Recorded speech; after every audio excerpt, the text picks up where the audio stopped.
যে আমাদের নাম্বার 1 শাকিব খান যিনি আছেন উনি আমাকে একদিন একটা এর আগেও একটা ইন্টারভিউতে শেয়ার করেছিলাম যে আমাদের নাম্বার 1 শাকিব খান যিনি আছেন উনি আমাকে একদিন একটা কথা বলেছেন ওনার অফিসে ডেকে নিয়ে যে সবাই আমাকে পরিচয় করে দিয়েছিল যে ও নাম্বার 1 কন্টেন্ট ক্রিয়েটার বা ব্র্যান্ড প্রমোটার এভাবে।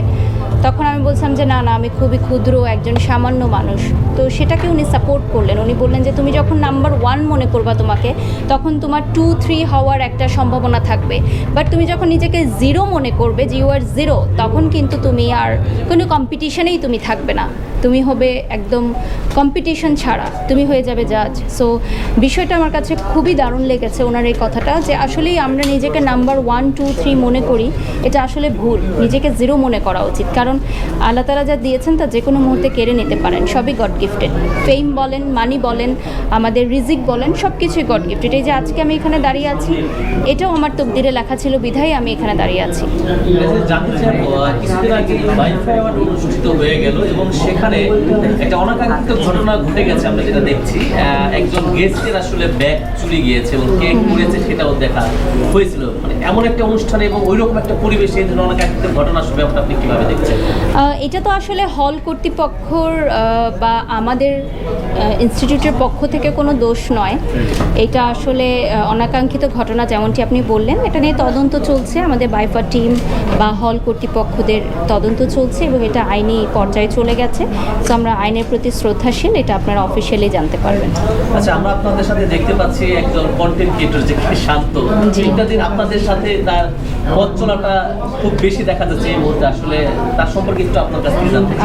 উনি হচ্ছেন একজন কন্টেন্ট ক্রিয়েটর। ওনার কাজ হচ্ছে বিভিন্ন কন্টেন্ট তৈরি করা, সামাজিক বার্তা প্রদান করা। আর আমি হচ্ছি একজন ব্র্যান্ড প্রমোটার।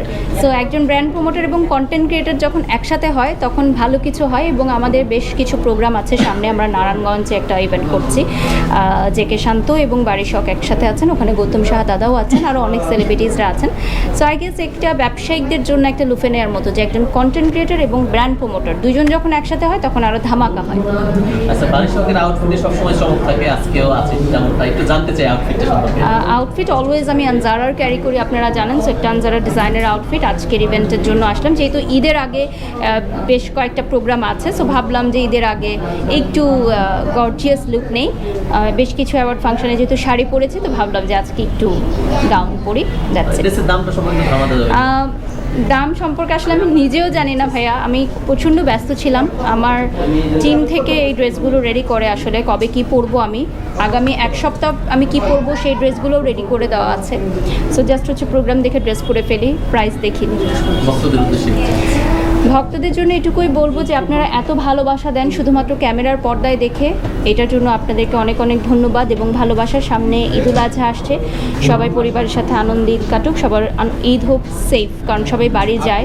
সো সেফলি সবাই বাড়ি যায়। আপু, সামনে বিশ্বকাপ ফুটবল আসছে, আপনি কোন দলকে সাপোর্ট? আমি আসলে খেলা দেখি না, সত্যিকার অর্থে খেলা দেখার সময় পাই না, প্রচণ্ড ব্যস্ত থাকি এবং সামনে যেহেতু ঈদ আসছে, ঈদের প্রমোশন কাজ নিয়ে অনেক বিজি। বাট আমি শুনেছি বিশ্বকাপ আসছে, সো শুভকামনা রইল প্রত্যেকটি দলের জন্য। আর আপনি বলছিলেন যে কোরবানি দেই কিনা, আমি বেশ কয়েক বছর ধরেই কোরবানি দিচ্ছি, সেই তৌফিক দান হয়েছে এবং পরিবারের সাথে ঢাকাতেই এবার ঈদ করব।